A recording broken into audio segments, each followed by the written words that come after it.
Alright, guys and girls, ladies and gentlemen, this is Jerningam here. Boys and girls, fuel shortages, crisis levels, London, taxes. So, does the UK have a fuel shortage at the moment? No.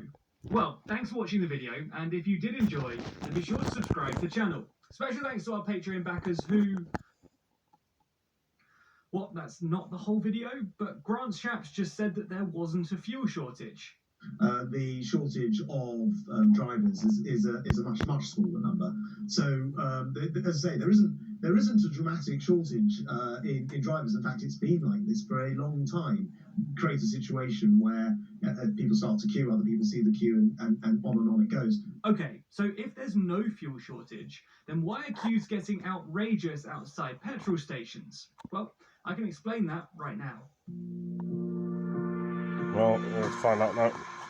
If you live in the UK, you'll likely be getting increasingly used to huge lines at petrol stations and even empty pumps. So why are people so keen to fuel up that they're willing to wait in line for hours? Well, as Shaps explained a moment ago, there isn't a shortage of fuel in the UK. We do have enough petrol. The problem is actually getting it into your car. We have the supplies, we have the cars waiting up for fuel. The issue is in the middle. The trucks getting the fuel to the petrol station. That's good news because it means the fuel does still exist, but not having it ready to pump into your car, well, that is an issue. Because it's not all that reassuring to say that it's just an issue with HGV drivers. That's like turning up at hospital for an operation and being told that they have bed space and the equipment, but no doctors. So if we have the fuel and the demand, then what's going on with the HGV drivers? Well, this is a common issue that we've actually talked about before on the channel. Britain has a serious shortage of lorry drivers, and as such, getting fuel to stations, or even food to shelves, is getting increasingly difficult. Let's take BP as an example. The fueling giant who operate and supply 1,200 petrol stations in the UK. They announced last Thursday that due to supply chain issues, they'd only be running at 80% capacity.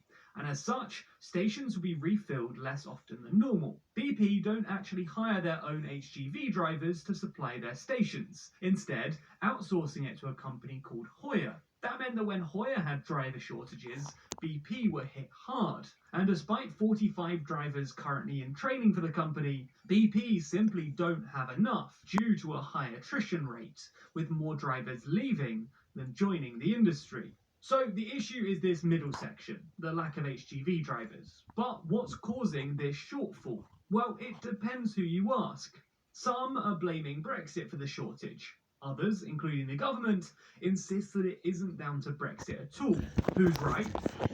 Well, press these adverts again. Reselling has become very popular as... Well, we polled our audience on Twitter and found that the majority thought that Brexit was to blame, although the result was very different when you take into account how those people voted in 2016, with Brexit voters far less likely to blame the B word. By the way, you can still cast your vote by clicking the link below, but let's take a look at the claims. Those that blame Brexit say that since the UK's departure and new rules for EU workers, European drivers have left the country in droves, driving this shortage. But is that true? Well, let's ask the drivers who are leaving the market. A recent poll conducted by the Road Haulage Association asked drivers who are quitting HGV driving why they were doing so. Of those asked, nearly 60% said that Brexit was a factor. Other contentious issues like pay rates and COVID also scored highly too, but Brexit is clearly a major factor and represents tens of thousands of departures, a big part of the 90,000 driver shortfall. The government denies that this is the primary issue though, instead arguing that European countries are also experiencing similar problems, and as such, the issue can't be Brexit. In fact, Shaps even commented that being outside of the EU has given him additional powers that he wouldn't otherwise have had. So, what's the government doing with those powers? Well, over the weekend, the government agreed to issue additional visas for European HGV drivers, allowing them to return to work in the UK. Some don't like this strategy though, worrying that it will lead to other industries demanding exemptions and special treatment too. In fact, that's exactly why the government said that they wouldn't do this earlier last week, and some senior Tories, including Priti Patel, still seem to be unconvinced. Regardless, the hope is that by doing this, they'll be letting in more drivers and the issue will resolve, even if the number of visas issued doesn't even close to make up for the shortfall. And regardless, it's not exactly going to reassure many motorists. Going back to BP again, they told Reuters yesterday that a third of their stations were running on empty, and other estimates put it at more than half, which will only fuel people's fears and lead to greater demand and panic buying. So what happens next? Well, regardless of whose fault it is, Brexit, HGV drivers, COVID, pay rates, panic buyers, whatever, this issue is likely to rumble on in one form or another until new drivers get into the industry. The government's hoping that long-term, British drivers can be trained up to fill the gap, with a big emphasis being put on getting new workers into the industry. But this might be a little difficult. Remember earlier I said that 60% of drivers blamed Brexit for their decision. Well, more than 50% also blamed new changes to IR35, which impacts how drivers get paid, and nearly 50% blamed pay rates more generally. It's hardly surprising either. Being an HGV driver means long hours, being away from home, tough conditions both physically and mentally, and, well, for many the wages just don't justify those costs, with the average driver earning £32,100 a year, only 8% above the national average. It's hardly surprising then that many want out, with about 50% of departing drivers saying that they're headed towards a different industry altogether.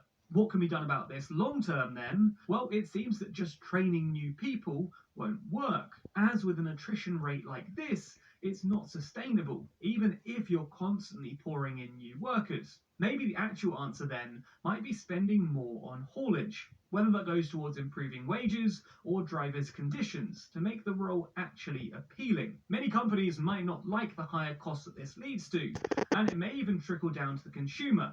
But it seems like there are scant other options on the table. The same's happening in other industries too, with worker shortages emerging in industries like retail and hospitality. We'll have to see what's going to happen when the furlough scheme fully wraps up at the end of this month, but it seems that after 18 months of COVID, many people are increasingly unwilling to return to work if it means poor working conditions and low wages. What the government does about this is hard to guess, but ultimately it's the individual's decision whether they want to accept a job. And when it comes to drivers, it seems that more are saying no than ever. One thing you have control over, at least when it comes to the fuel shortage though, is limiting your response. If you don't need fuel immediately, or it isn't crucial to your work or life, then allowing others to refuel and driving less prevents a panic spiral where panic buying leads to fuel shortages due to hysteria rather than genuine demand. But what do you think? What can be done about the HGV shortage, and who's to blame? Have you been fueling up, or do you think that this issue is just being exacerbated by panic buying? While you're at it, get more posts like these and cast your votes in upcoming polls by following us on Instagram and Twitter. It's at TLDR News UK. Okay, so back to where we started. Be sure to subscribe to the channel and hit the bell icon to be notified every time we release a new video. Special thanks to our Patreon backers who make videos like this one possible. And if you want to see your name at the end of videos, then you too can back us on Patreon. The link to that is in the description. Well, there we go. That's how it goes then. Thanks for joining this video, and I'll see you in the next one. Peace.